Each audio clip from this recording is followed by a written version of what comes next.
میرے حکمرانوں کی مصلحت ان ظالموں کی وکیل ہے، یہ تباہیوں پہ مسرتیں یہ جہالتوں کی دلیل ہے۔ سبھی بے حسی کے خمار میں، سبھی اپنے حال میں مست ہیں، سبھی راہ رواں رہے عدم مگر اپنے زوم میں ہست ہے۔ یہاں روز حشر بپا ہوئے پر کوئی بھی روز جزا نہیں، یہاں زندگی بھی عذاب ہے، یہاں موت میں بھی شفا نہیں۔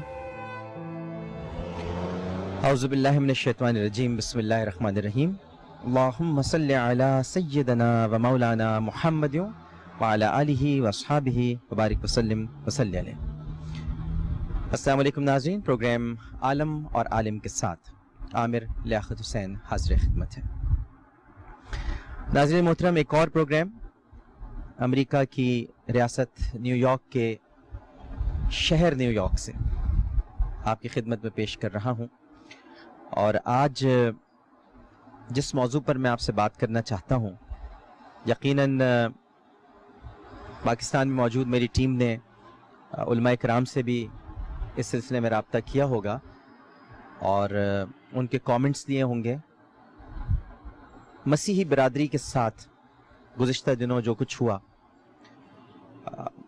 کم از کم اسے پڑھنے کے بعد، کیونکہ میں دیکھ تو نہیں سکا لیکن جو اخبارات میں تفصیلات پڑھی ہیں اسے پڑھنے کے بعد میرا سر تو شرم سے جھک گیا، میں تو جھک گیا ناظرین محترم۔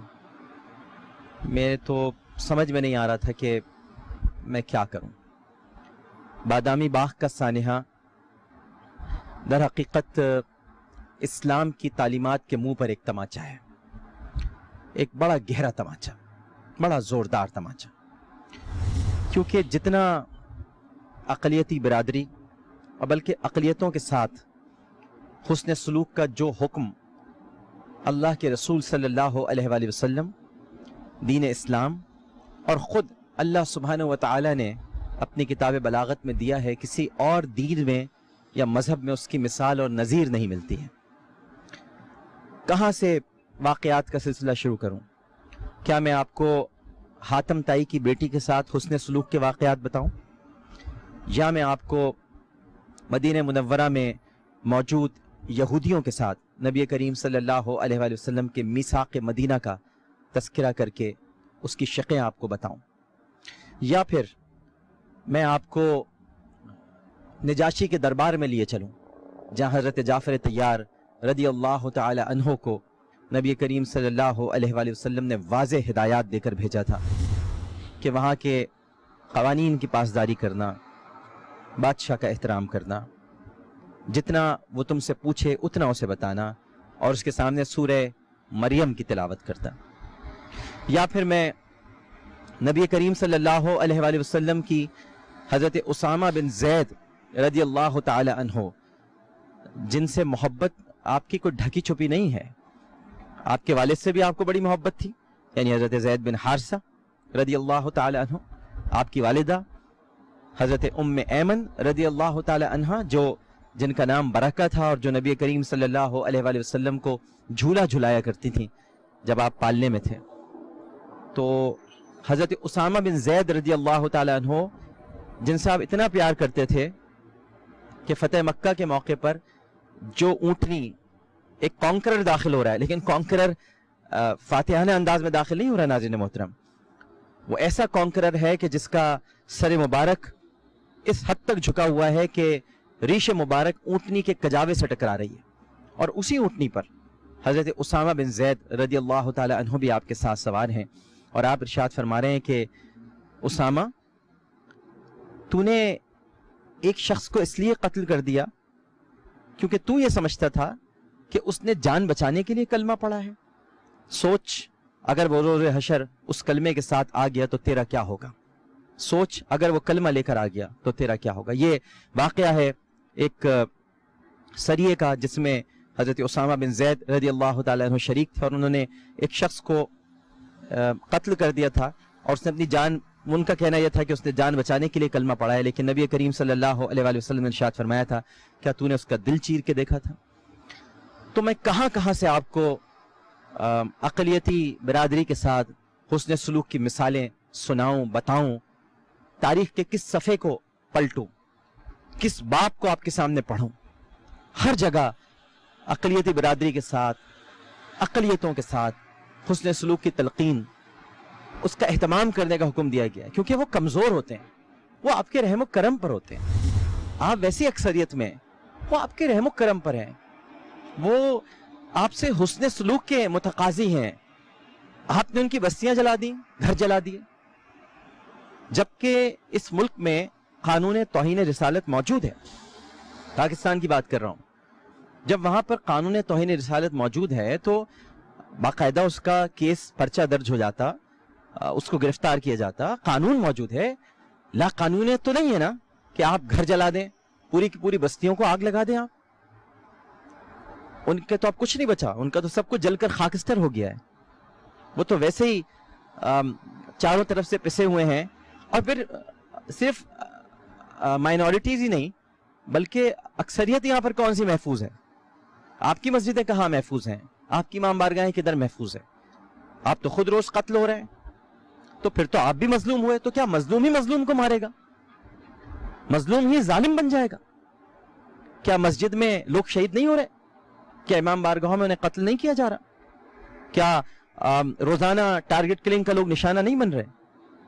تو ہم بھی تو مظلوم ہیں۔ تو پھر مظلوم بننے کے بعد اب ہم ظالم بن جائیں، اب ہم اس بنیاد پر لوگوں کی بستیاں جلا دیں کہ جی فلاں آدمی گستاخ رسول ہے، تو کیا ثابت ہوا؟ اور اگر ثابت ہو بھی جائے تب بھی کیا بستیاں جلائیں گے، قانون ہاتھ میں لے لیں گے، لوگوں کو ماریں گے، حدود اللہ کی پامالی کریں گے، فساد فی الارض پھیلائیں گے؟ یہ کیا ہے؟ یہ فساد فی الارض نہیں ہے تو اور کیا ہے؟ ایک مرتبہ پھر آپ نے موقع دے دیا ان تمام متجددین کو، ان لوگوں کو جو اس قانون توہین رسالت کے خلاف ہیں کہ انہیں کھل کھیلنے کا موقع ملے اور وہ گفتگو کریں۔ آپ نے انہیں موقع فراہم کر دیا، اور وہ کہیں گے، وہ بولیں گے، وہ کہیں گے دیکھو یہ کیسے جنونی ہیں، کیسے وحشی ہیں، کیسے اجڑ ہیں، پوری کی پوری بستیاں جلا دیتے ہیں۔ جرم ایک کا ہو، سزا ایک علاقے میں رہنے والوں کو ملے۔ قرآن پاک نے آپ کو ایسا نہیں کہا، اللہ کے رسول صلی اللہ علیہ وآلہ وسلم کی یہ تعلیمات نہیں ہیں، صحابہ کرام رضوان اللہ تعالی علیہم اجمعین کا یہ راستہ نہیں ہے، اہل بیت اطہار رضوان اللہ تعالی علیہم اجمعین کا یہ نظریہ نہیں ہے۔ یہ تو ناظرین محترم ایک غیر مہذب قوم کا شیوہ ہے، جس کے پاس تہذیب نہ ہو، جو سوچنے اور سمجھنے سے عاری ہو چکی ہو، اور جس میں جبر و تشدد گھس آیا ہو، رگ و پے میں جبر اتر گیا ہو، تو وہ اس کا مظاہرہ کرتی ہے اپنے سے کمزور کو مار کے۔ اور یہاں ہو کیا رہا ہے؟ ہر آدمی اپنے سے کمزور کو ہی قتل کر رہا ہے۔ طاقتوروں کے مفاد کا نام انصاف ہے، جس طاقتور کے ہاتھ میں طاقت ہے وہ کمزور کو قتل کر رہا ہے، مار رہا ہے، اس کی حق تلفی کر رہا ہے، اس کے حقوق کو پامال کر رہا ہے۔ ہم نے اقلیتی برادری کے ساتھ یہ ظلم کر کے اچھا نہیں کیا، بلکہ مسیحی برادری کے ساتھ، یہ یسوع مسیح علیہ الصلوۃ والسلام کے ماننے والے ہیں، ہمیں ان کے عقائد سے کوئی سروکار نہیں ہے، ان کے مذہب سے ہمیں کچھ لینا دینا نہیں ہے، کیونکہ ان کا مذہب، ان کا عقیدہ ان کے ساتھ۔ لیکن یہ جس نبی کے پیروکار ہیں، کیا آپ کو نہیں معلوم؟ کیا قرآن پاک میں آپ کو سورہ بقرہ کی آخری یہ 2 آیات نہیں ملی ہیں جو کہ نبی کریم صلی اللہ علیہ وآلہ وسلم کو باقاعدہ معراج پر بلا کر اللہ سبحانہ وتعالی نے دی تھی؟ آمن الرسول بما انزل الیہ من ربہ والمؤمنون کل آمن باللہ وملائکتہ وکتبہ ورسلہ لا نفرق بین احد من رسلہ وقالوا سمعنا واطعنا غفرانک ربنا والیک المصیر لا يكلف الله نفسا الا وسعها لها ما كسبت عليها ما اكتسبت ربنا لا تؤاخذنا ان نسينا واخطانا ربنا ولا تحمل علينا اسرا كما حملته على الذين من قبلنا ربنا ولا تحملنا ما لا طاقة لنا به واعف عنا واغفر لنا وارحمنا انت مولانا فانصرنا على القوم الكافرين۔ تو کیا اس میں آپ نے نہیں پڑھا کہ لا نفرق بین احد من رسلہ، ہمیں رسولوں میں کوئی تفریق نہیں کرنی ہے۔ قانون توہین رسالت کا مطلب خالی یہ نہیں ہے کہ نبی کریم صلی اللہ علیہ وآلہ وسلم کی شان اقدس اور شان عرف و عالی میں اگر توہین کی جائے تو وہ توہین ہے۔ قانون توہین رسالت کا مطلب یہ ہے کہ ہر نبی کی شان میں توہین ناقابل برداشت ہے۔ تو کیا بائبل کو جلانا، گرجا گھروں پہ حملے کرنا، حضرت عیسیٰ علیہ السلام کے نام لیواؤں پر حملے کرنا، کیا یہ توہین رسالت نہیں ہے؟ ہم جیسے ناظرین محترم اس قانون کے وکلا کو آج ایک مرتبہ پھر دفاعی پوزیشن پر جانا پڑ رہا ہے۔ ہم دفاعی پوزیشن پر کھڑے ہو گئے ہیں، دفاعی پوزیشن پر ہم رکے ہوئے ہیں کہ اب کیا کریں اور ہم کر بھی کیا سکتے ہیں۔ بہرحال ایک چھوٹا سا وقفہ لیتے ہیں، وقفے کے بعد دوبارہ حاضر ہوں گے۔ علماء کرام کی گفتگو بھی آپ سماعت فرمائیے اور دیکھیے وہ کیا کہہ رہے ہیں۔ وقفے کے بعد حاضر ہوتے ہیں۔ السلام علیکم ورحمۃ اللہ۔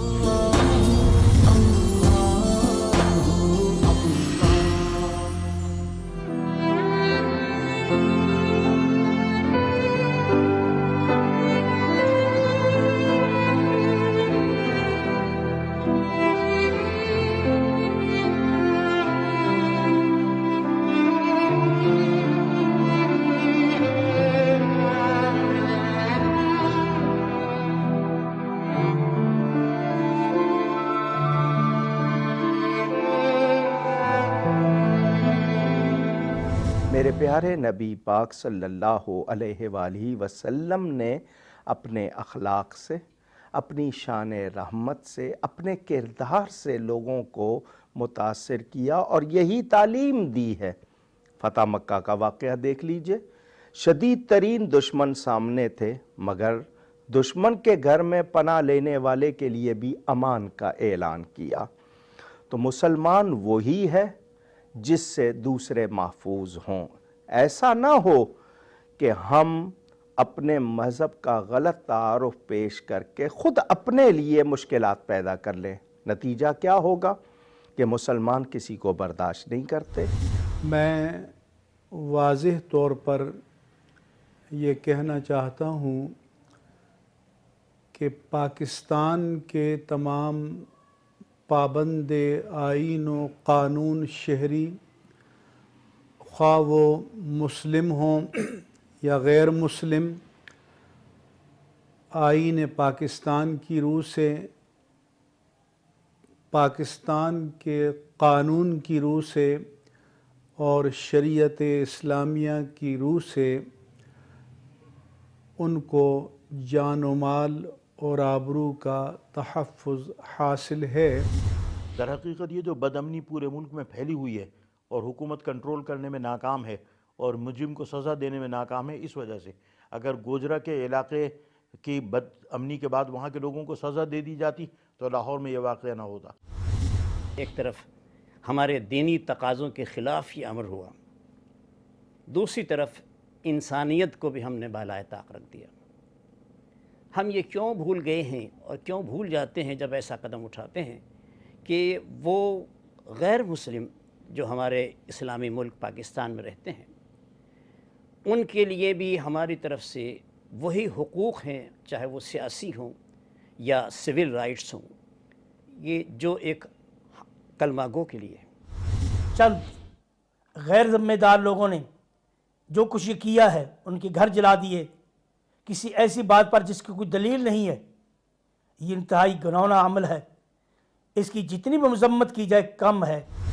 ہم اقلیت جو ہے اکثریت کے ساتھ ساتھ پاکستان کی وفادار جانثار، اور ہم بھی پاکستانی ہیں، اور آپ سب سے گزارش ہے کہ انسانیت کا خیال رکھتے ہوئے، حضور پاک کے فرمان کو سامنے رکھتے ہوئے ہم سب اتحاد یونٹی رکھیں گے، تبھی ہم دنیا میں اپنا نام پیدا کر سکیں گے۔ اور پاکستان میں اقلیت بہت منظم ہے، بہت انڈیپینڈنٹ ہے، اور ہندو، کرسچن، سکھ، عیسائی سب آزادی سے زندگی گزار رہے ہیں اور اپنے تمام مذہبی ایونٹ جو ہے وہ پوری طریقے سے آزادانہ طریقے سے منا رہے ہیں۔ بادامی باغ کا جو ثانیہ ہوا ہے لاہور میں، ہم تمام مذاہب کے ماننے والے لوگ اس واقعے کی بھرپور مذمت کرتے ہیں، اور پاکستان میں بسنے والی، پنجاب میں بسنے والی مسیح برادری کے غم میں دکھ میں برابر کے شریک ہیں۔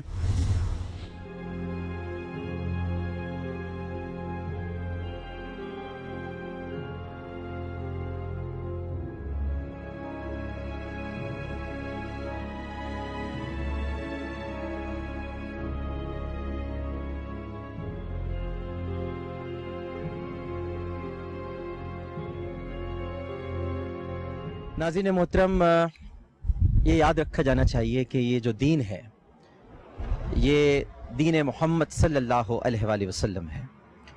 یہ محمد عربی صلی اللہ علیہ وآلہ وسلم کا دین ہے۔ یہاں پر کسی کے فہم کی یا کسی کی سمجھ کی کوئی گنجائش نہیں ہے۔ اگر کوئی اپنے فہم اور اپنے ادراک سے اس کی تشریح کرنا چاہتا ہے تو وہ ناقابل قبول ہے۔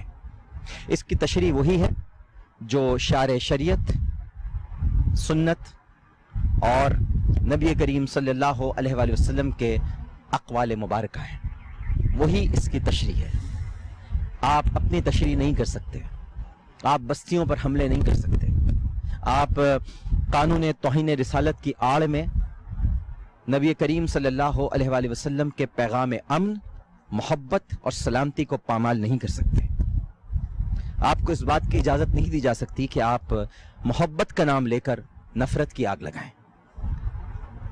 ویسے آج کل بہت آسان ہو گیا ہے، آج کل ہم نفرت بھی محبت کی بنیاد پر کرتے ہیں، بلکہ میں یوں کہوں تو زیادہ بہتر ہوگا کہ ہماری محبت کی بنیاد اب نفرت ہو چکی ہے، حالانکہ ایسا نہیں ہونا چاہیے۔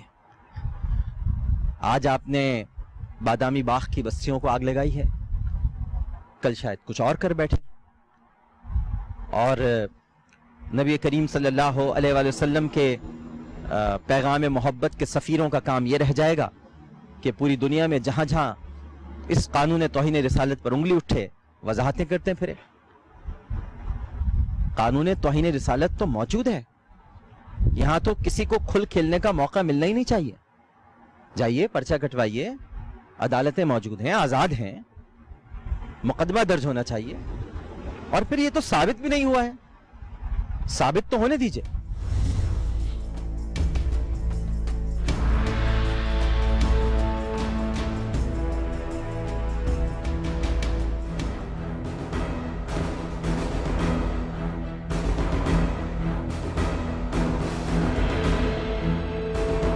کچھ شرارتی عناصر ہوتے ہیں، کچھ فائدہ اٹھانے والے ہوتے ہیں، اور وہ طاق میں رہتے ہیں کب اور کہاں اسلام، مسلمانوں اور پاکستان کو نقصان پہنچایا جائے۔ وہ اس کی طاق میں ہوتے ہیں، انہیں کوئی بھی بہانہ مل جاتا ہے، اور نتیجے میں یہ من حیث القوم یعنی پوری قوم کا ایک تاثر بن جاتا ہے۔ اللہ تعالی ہم سب کو ہدایت دے، ہم لوگ برداشت کو اور تحقیق کو اہمیت دیں۔ فرض کیجئے ایسی کوئی بات حقیقی صورت میں رونما ہوئی تھی تو اس کا مقصد یہ تھا کہ اسے قانون کے ذریعے سے سزا دی جاتی۔ ملک میں قانون موجود ہے، ایسا نہیں ہے کہ ہمارے ملک میں کوئی ایسا قانون نہیں ہے کہ جو توہین رسالت کرے اس کو سزا نہ دی جا سکے۔ میں بار بار میڈیا پر بھی کہہ چکا ہوں کہ اس کی ایف آئی آر درج کرنے کا جو طریقہ بنایا گیا ہے مشکل کہ ایس ایس پی لیول کا آفیسر مطمئن ہوگا تو تب ایف آئی آر درج ہوگی۔ تو اس ملک میں عام آدمی کی ایس ایچ او تک رسائی نہیں ہو سکتی چجائے کہ ایس ایس پی کے پاس جائے گا۔ اس کی ایف آئی آر کو آسان کر دو، جس آدمی پر الزام ہے وہ فوری طور پر قانون کے تحفظ میں آ جائے گا، پولیس کی پروٹیکٹیو کسٹڈی میں آ جائے گا، اس کے بعد اس کو براہ راست فیڈرل شریعت کورٹ میں ٹرائل کیا جائے، کم از کم وقت میں فیصلہ کیا جائے، جرم ثابت ہوتا ہے تو سزا دی جائے اور جرم ثابت نہیں ہوتا تو وہ چھوٹ جائے گا۔ ہم نے غیر مسلم برادری سے اور پاکستانیوں سے اور مسیحیوں سے اور سب سے یہ کہتے ہیں کہ اس قانون کے استعمال کے بارے میں آپ کو کچھ تحفظات ہیں، آئیے ہم آپ کے ساتھ مل بیٹھنے کے لیے تیار ہیں اور اس کے لیے ایسا وے آؤٹ، ایسا راستہ نکالا جا سکتا ہے کہ اس کے استعمال پر کوئی انگلی نہ اٹھائے. ہاں البتہ اس قانون کو چیلنج کرنے کی اجازت نہیں دی جائے گی. اس کو اسلام سے جوڑنا تو مناسب نہیں ہے. اس کا سبب یہ ہے کہ اگر آپ اس کو اسلام سے جوڑیں گے تو یہ کراچی میں جو 15 آدمی روز قتل ہو رہے ہیں یا اور ملک میں جو بدامنی پھیلی ہوئی اس کو پھر آپ کس چیز سے جوڑیں گے؟ جناب رسول اللہ صلی اللہ علیہ وسلم کے جو احکامات ہیں اور جناب صحابہ کرام رضوان اللہ تعالیٰ علیہم اجمعین نے جو علاقے فتح کیے یا جو علاقوں میں مسلمانوں کے ساتھ غیر مسلم بھی رہے، وہ تمام فقہ کی کتابوں میں اور حدیث کی کتابوں میں تفصیل کے ساتھ موجود ہیں. ان کے اوپر عمل کیا جانا چاہیے. اسلام نے دوسرے مذاہب کا احترام کیا ہے، اور یہی وجہ ہے کہ اسلام کی یہ رواداری، اسلام کی یہ فراخ دلی سے دوسری قوموں نے خوب فائدہ اٹھایا ہے. اسلام دوسرے مذاہب کے خلاف زبردستی نہیں کرتا. اسلامی حکومت یہاں کہیں بھی رہی ہے، وہاں کسی کو زبردستی مسلمان نہیں بنایا گیا. میں شکرگزار ہوں تمام علماء کا جو میرے پاس آئے اور انہوں نے آپس میں ہم نے بات کی کہ ہم ایسے لوگوں کو موقع نہیں دیں گے کہ مزید ہمارے امن کو تباہ کریں، اور ان کے بہکاوے میں کوئی نہیں آئے گا. ہم آپس میں نہیں لڑیں گے، ہم آپس میں اکٹھے رہیں گے اور ان ساری مشکلات کو ہم مل کر دیکھیں گے اور اپنے ملک کو مضبوط کریں گے تاکہ ہم جہاں پر صلح و سلامتی سے امن کے ساتھ سب لوگ رہ سکیں.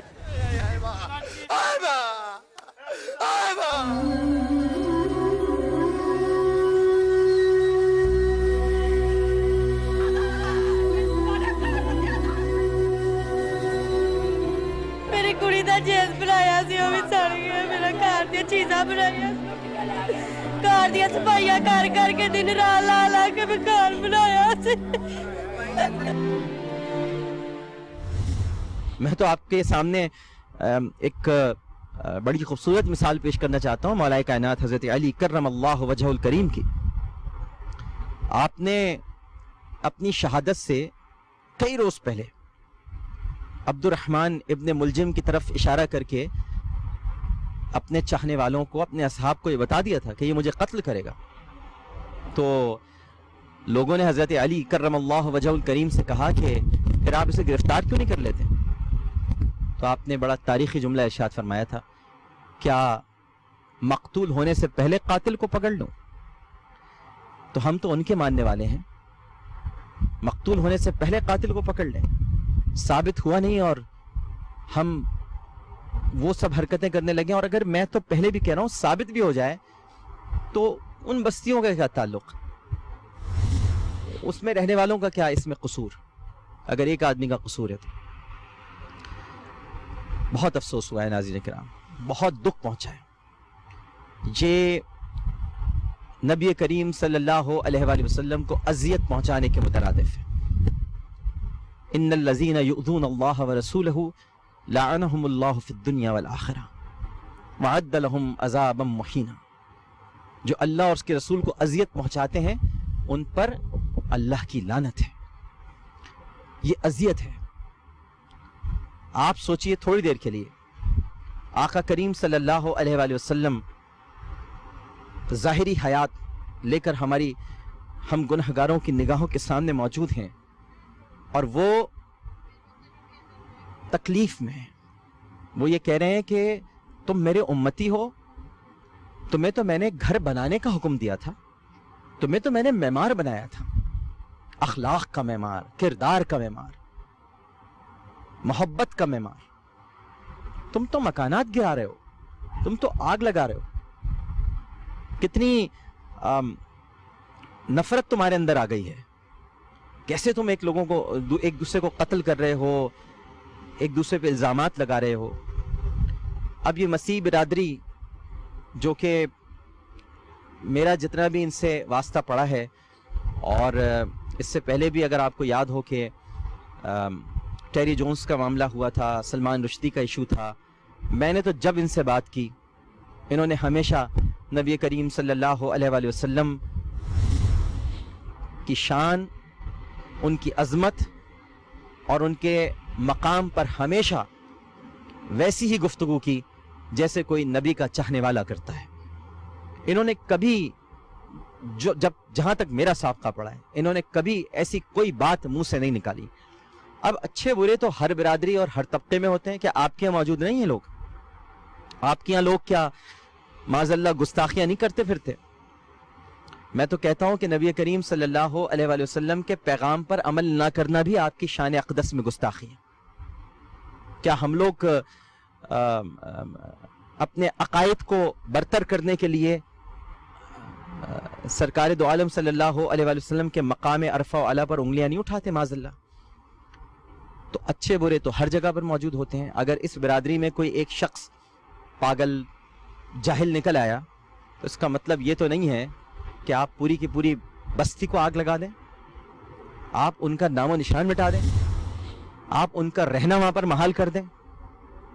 ہم ویسے کتنا گھرے ہوئے ہیں چاروں طرف سے، کتنی انگلیاں ہم پر اٹھی ہوئی ہیں، کتنی نظریں ہماری طرف ہیں۔ ہمارے ہاں دہشت گرد پلتے ہیں، ہمارے ہاں بچیوں کو مارا جاتا ہے، ہمارے ہاں جلوسوں پر جلسوں پر حملے کیے جاتے ہیں۔ میلاد النبی صلی اللہ علیہ وآلہ وسلم کا جلوس بھی محفوظ نہیں رہا ہے۔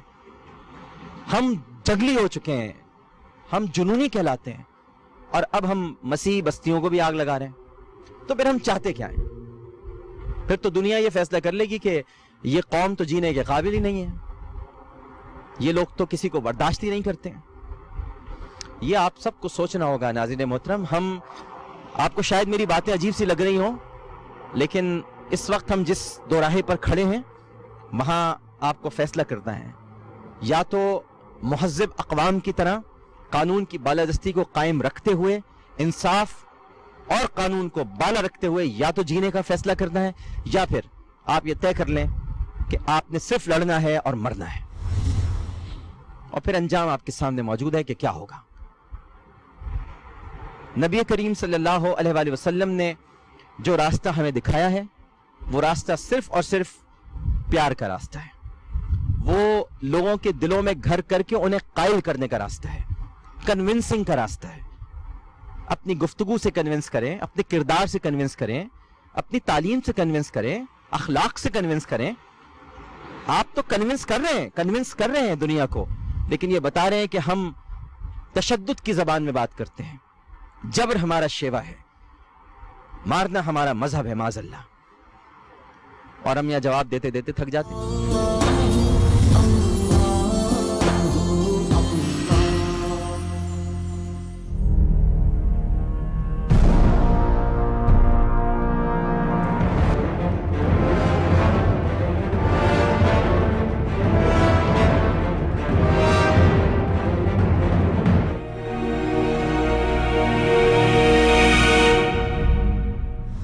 ہم نے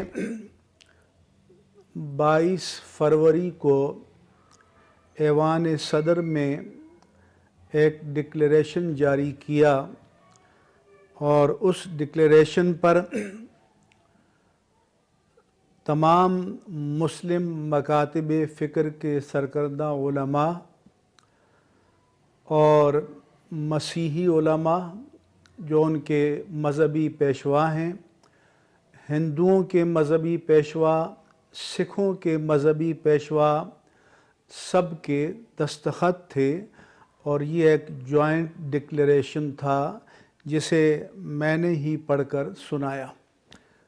لیکن مجھے افسوس سے کہنا پڑتا ہے کہ ہمارا میڈیا ویسے تو بہت شور مچائے گا کہ غیر مسلموں کے ساتھ صحیح سلوک نہیں ہو رہا، لیکن جب تمام مکاتب فکر کے علماء نے اور تمام غیر مسلموں کے مذہبی پیشواؤں نے ایک ڈکلیریشن جوائنٹلی جاری کیا، اس کو ہمارے میڈیا نے نشر نہیں کیا۔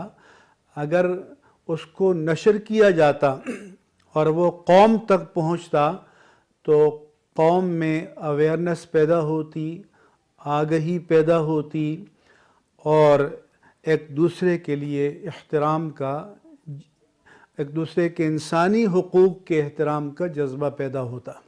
مسیحی آبادی کو بلا تمیز تنگ کیا گیا ہے، گھروں سے نکالا گیا ہے، یا ان کی املاک کو جلایا گیا ہے۔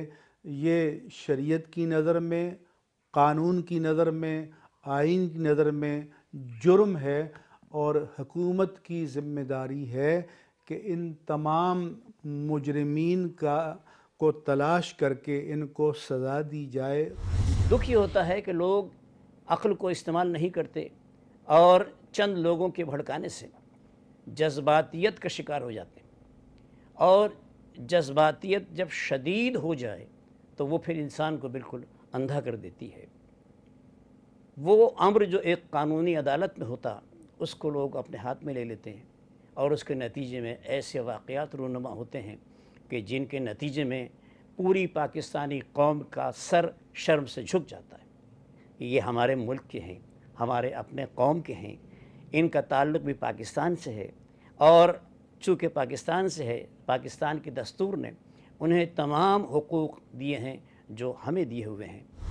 تمام مسالک کے علماء نے اپنی اپنی آراء کا بھی اظہار کیا ہے، ٹیلی ویژن کے اوپر بھی، اخبارات کے ذریعے بھی، اور وہاں لاہور میں جا کر بھی، اور علماء اسلام نے بالاتفاق تمام مسالک کے علماء نے یہ بات بیان کی ہے کہ اس قسم کے واقعات سے دینی جماعتوں کا اور علماء کا کوئی تعلق نہیں ہے۔ ہم تو ان کی جان کے، مال کے اور آبرو کے حفاظت کرنے والے لوگ ہیں۔ ڈاکٹر عامر لیاقت، ان کو بھی میں مبارکباد دیتا ہوں کہ وہ جو اس قسم کے معاملات میں علماء کو جمع کرتے ہیں یا علماء کی آراء کو ٹیلی ویژن پر لاتے ہیں اور ان کو یہ موقع دیتے ہیں کہ لوگوں تک ان کی آواز پہنچ سکے۔ ان کی تمام کاوشوں کے اوپر بھی میں ان کو خراج تحسین پیش کرتا ہوں۔ اسلام نے غیر مسلم کو ذمہ قرار دیا ہے۔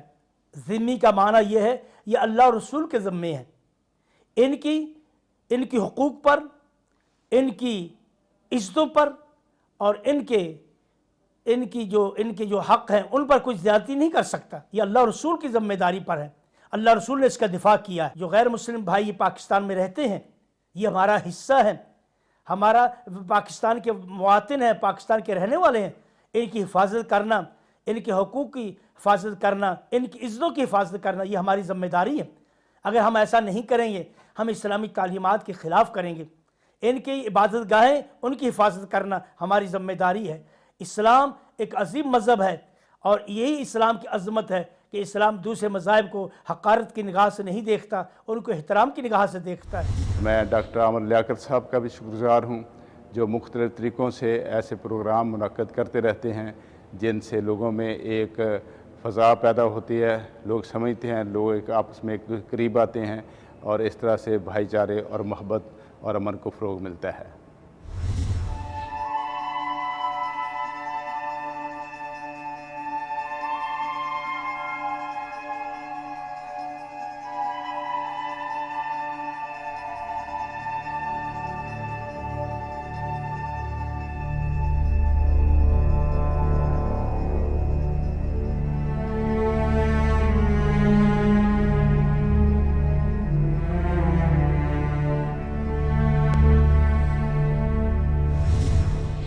اب یہاں جو امریکہ میں مسلمان ہیں، جب پاکستان میں ایسا کوئی واقعہ ہوتا ہے تو جس قدر تنقید کا نشانہ ان کو یہاں بننا پڑتا ہے اس کا آپ تصور نہیں کر سکتے۔ دفاتر میں، سڑکوں پر چلتے ہوئے، مختلف اداروں میں طنزیہ گفتگو کی جاتی ہے۔ ہمارے ملک میں تو چرچ کو آگ لگا دی گئی۔ تم تو کہتے ہو کہ حضرت عیسیٰ علیہ السلام کا تم سب سے زیادہ احترام کرتے ہو، تم تو کہتے ہو کہ ہماری کتابوں میں تمہارے نبی کا تذکرہ ہے، تو پھر تو تم ہماری کتابوں کو ہی جلا رہے ہو، تم تو ہمارے نبی کی عزت ہی نہیں کر رہے۔ جبکہ حضرت عیسیٰ علیہ السلام خوشخبری ہیں کیونکہ آپ نبی کریم صلی اللہ علیہ وآلہ وسلم کی پیدائش کی خبر لے کر آئے، آپ نے ان کے آنے کی نوید سنائی ہے۔ نوید مسیحا کہتے ہیں ہم، دعائے خلیل نوید مسیحا۔ ہمارے نبی حضرت ابراہیم علیہ السلام کی دعا ہے اور حضرت عیسیٰ علیہ السلام کی نوید ہے۔